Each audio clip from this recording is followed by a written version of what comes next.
Hi friends, welcome back.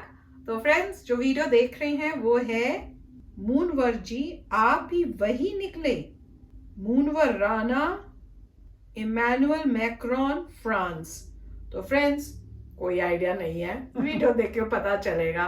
तो video शुरू करते हैं, पर उससे पहले अगर आप इस चैनल पर नए हो और आपने अभी तक सब्सक्राइब नहीं किया है तो जल्दी से सब्सक्राइब के बटन को क्लिक कर लो, बेल आइकन को हिट कर लो ताकि आपको हमारे सारे न्यू वीडियोस के नोटिफिकेशन मिल जाएं जैसे हम अपलोड करें। एंड यस फ्रेंड्स, वीडियो देखने के बाद अगर वीडियो पसंद आए तो करना लाइक और शेयर करना ये वीडियो अपने फ्रेंड्स और फैमिली के साथ। तो चलो फ्रेंड्स, शुरू करते हैं आज का ये वीडियो। तो अर्ज किया है कि सदियों से था जो जहर भरा, अब जाके वो बाहर आया है, अंदर से तुम ऐसे ही थे, सब कहते थे शायर आया है। नमस्कार, जय हिंद, मैं हूं रौनक और आप देख रहे हैं फन तंत्र। ये शेर तो बता ही दिया होगा कि बात मुनव्वर राणा साहब की होने वाली है। फ्रांस में हुई हिंसा पर उन्होंने जो बयान दिया है उसके ऊपर बात करने से पहले हम भारत की बात करेंगे, जिसको कुछ साल पहले इनटॉलरेंट साबित करने के लिए राणा साहब ने पूरी कोशिश की थी अवार्ड वापस करके। लेकिन राणा साहब, ये वो मिट्टी है, ये वो संस्कृति है जहां भगवान सिर्फ मूर्तियों और कैलेंडर में नहीं मिलते, कण कण में मिलते हैं। यहाँ के लोग पेड़ को भी नमन करते हैं क्योंकि उसमें भी भगवान देखते हैं, नदी को भी नमन करते हैं क्योंकि उसमें भी भगवान को देखते हैं, बंदर में भी, हाथी में भी, सांप में भी, धरती में भी, फूल में भी, पत्थर में भी, राष्ट्र में भी और गाय में भी भगवान को देखते हैं। यानी इन सब के सामने भी हमारा हाथ जुड़ता है, उठता नहीं, और काटने की तो बात ही छोड़ दो।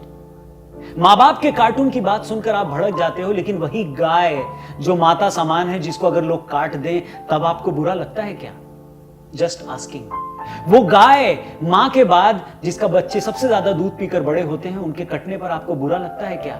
Just asking. वो गाय जिसको खुद से पहले हम रोटी खिलाते हैं, त्योहार में बच्चे से पहले उसको तिलक लगाते हैं, उसके कटने पर भी आपको उतना ही बुरा लगता है क्या? Just asking. क्या वो गाय आपके लिए मां नहीं है या सिर्फ भोजन है?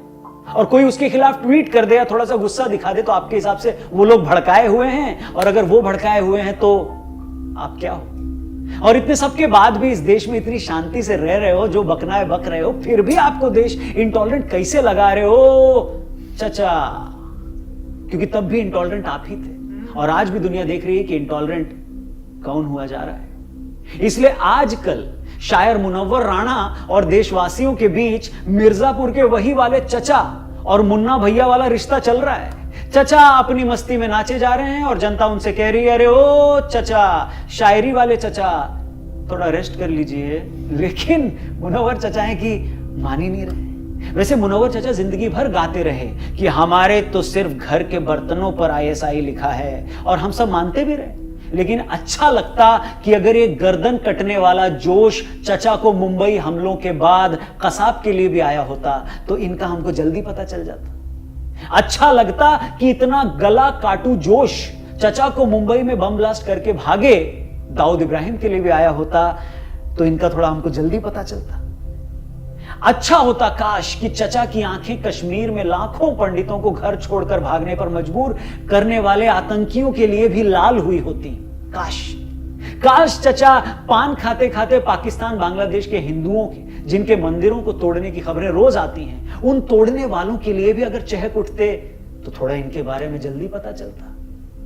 कार्टून पर गला काटने का समर्थन करने वाले मुनव्वर राणा, जरा ये बताएं कि क्या जब मकबूल फिदा हुसैन ने हिंदू देवी देवताओं की अश्लील तस्वीर बनाई थी तो क्या चचा मकबूल फिदा हुसैन की तरफ तलवारें लेकर दौड़े थे क्या? क्या किसी ने देखा था उनको दौड़ते हुए? हैं?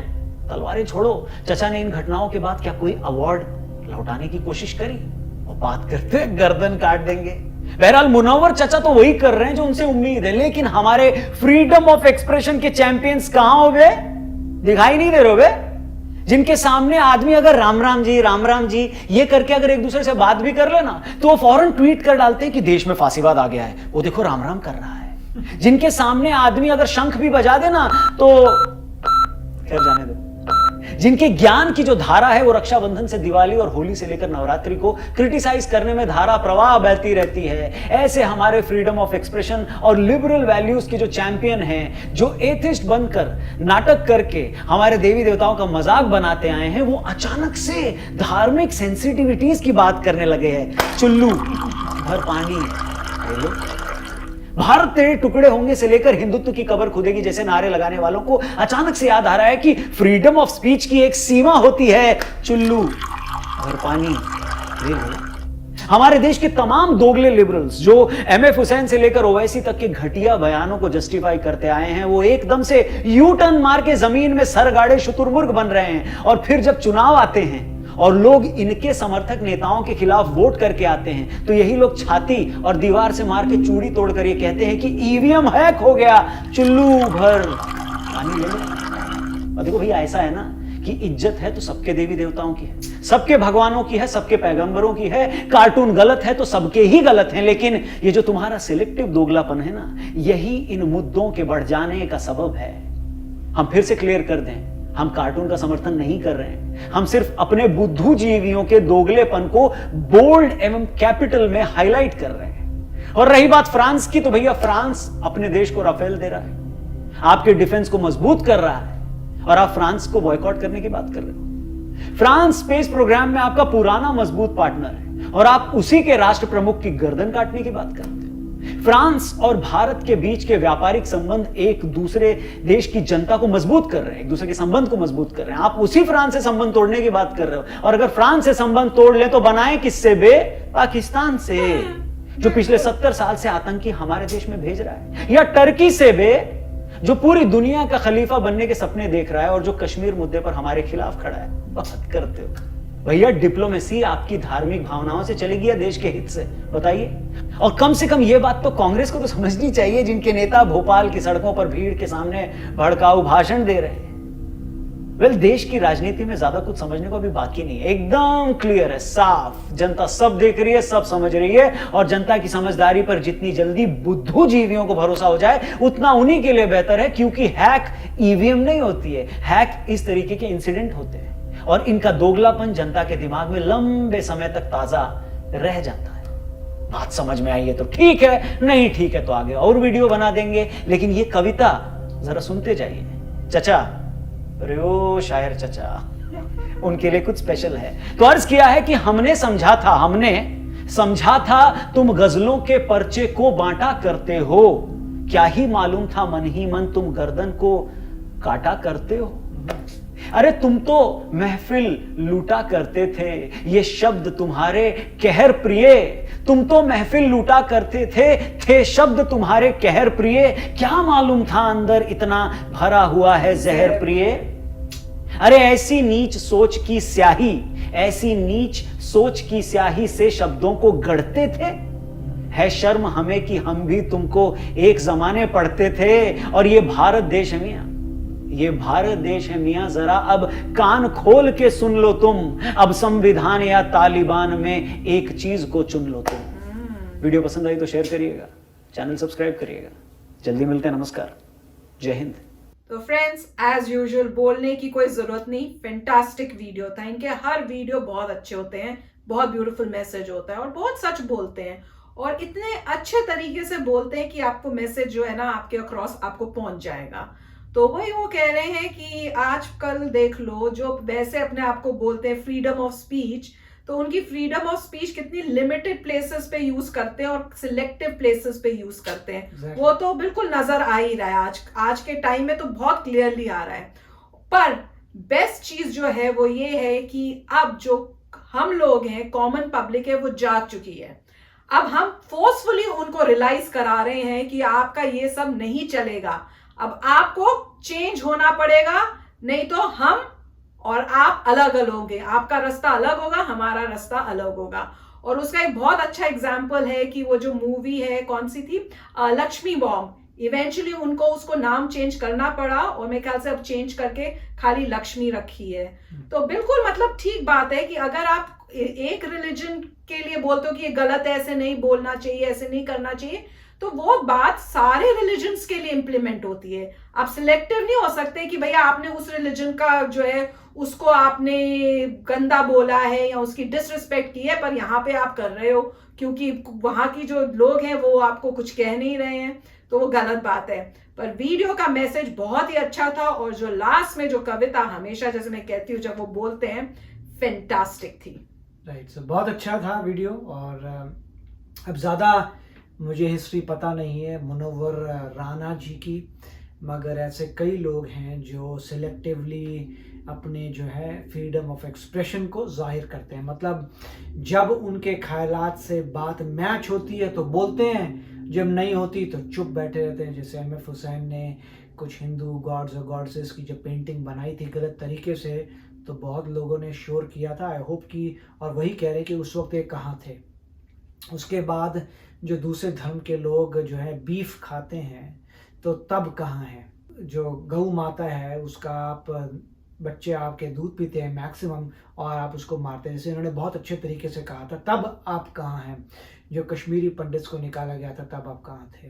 तो इन्होंने कई बहुत सारे एग्जाम्पल्स दिए थे, मैं तो बहुत मिनिमल एग्जाम्पल्स दे रहा हूँ, मगर और ये भी इन्होंने बहुत अच्छा कहा था कि ये सब सिलेक्टिव है, और अगर पहले से पता होता तो ज़्यादा इंफॉर्मेशन आती, ज़्यादा अपना लोगों को भी पता चलता ये कौन है। तो कैरेक्टर बहुत इंपॉर्टेंट चीज़ होती है।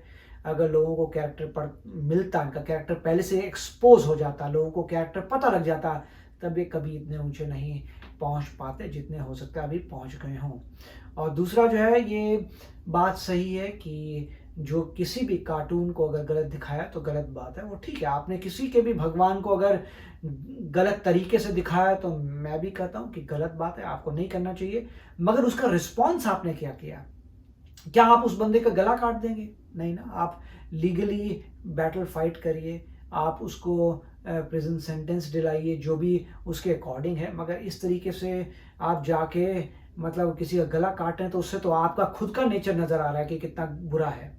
आपका खुद का दिखा रहा है लेवल क्या है आपका, कि आप मैच्योर हैं, आपका लेवल क्या है। गुंडागर्दी और उसमें फ़र्क क्या पड़ा अगर आप लोगों के ऐसे गले काटते फिर रहे हैं? तो मिडीवल टाइम हो गया, जैसे हम कहते आ रहे हैं कि कई रेफरेंसेस थे हमारे पड़ोसी के बारे में, पड़ोसी देश के बारे में भी, कि वो भी मिडीवल इंडिया का रहने वाला है, मिडीवल टाइम्स के बंदे हैं वो लोग, जिस तरीके से उस ज़माने में लोग रहते थे। मगर पॉइंट यही आता है कि आपके एक्शन, आप जो कार्य करते हैं एक्शन से आपका कैरेक्टर बनता है। तो अगर आप इस तरीके से रिस्पॉन्ड कर रहे हैं, आप पढ़े लिखे नहीं हैं, आप बिल्कुल ही मतलब पढ़े लिखे नहीं है, पढ़े लिखे होते तो आप कुछ लीगल प्रोसेस फॉलो करते हैं। तो मगर फ्रांस जो है बहुत ही स्ट्रॉन्ग कंट्री और बहुत ही स्ट्रॉन्ग तरीके से इसको टैकल करेगा। अब देखिए आगे आगे क्या होता है। और मगर इसमें एक इम्पॉर्टेंट बात है कि वहाँ के जो लोग रहते हैं उन्होंने कुछ नहीं किया था। तो ये भी इम्पॉर्टेंट पॉइंट था कि जो मतलब वहाँ के मुस्लिम पॉपुलेशन के लोग हैं उन्होंने कुछ नहीं किया, उन्होंने अपनी कंट्री के लिए कुछ नहीं किया था। सिर्फ बाहर से बंदा आया था जिसने प्रॉब्लम क्रिएट किया। तो उनको देखना पड़ेगा कि इमिग्रेशन में कहाँ कहाँ गैप्स हैं। कई बार ऐसा होता है कि फिर कि वो जो बंदा था जो टुनीसिया से आया था उसको कौन कौन जानता था, क्या उन्होंने बताया नहीं बताया। तो कई बार ये भी होता है कि ठीक है टुनीसिया से बंदा आया मगर पूरी कम्युनिटी ने क्यों नहीं बताया, किसी ना किसी को तो पता होगा कम्युनिटी में, तो उसके आगे जांच होगी और पता चलेगा क्या है। बट इसमें मुझे भी खुशी हुई थी पता करके कि वहाँ के जो लोग रहते हैं उन्होंने ऐसा कुछ कार्य नहीं किया था। बाहर वाले ने किया था, ठीक है, बाहर वाले का देखिए, पता करिए कि क्या मोटिवेशन था, वो कैसे आपकी कंट्री में आया। मगर इसमें इन्होंने जो है मुनव्वर राना जी का एग्जाम्पल लिया है। तो मेरे ख्याल से ये कैरेक्टर की बात वापस आ रही है। अगर कैरेक्टर आपका बुरा है तो फिर कोई मतलब ही नहीं बनता आपकी जो भी आप चीज़ें प्रोड्यूस करते हो उनको कुछ प्रमोट करने का या उनको यूज़ करने का। तो यस फ्रेंड्स, और जो लास्ट में उन्होंने बोला कि फ्रांस को बॉयकॉट करना चाहिए, तो उन्होंने बहुत अच्छा आंसर दिया कि फ्रांस को कैसे हम बॉयकॉट कर दे। उसने हमें रफेल दिया है, उसने हमें इतना कुछ, हमारी फ्रेंडशिप है, हमारे उसके साथ ये है। तो बहुत अच्छा जवाब भी दिया है। तो होपफुली जो समझने वाले हैं वो तो समझ जाएंगे, अब जो ना समझ है वो तो कभी समझेंगे नहीं, आप कितना भी समझा लो।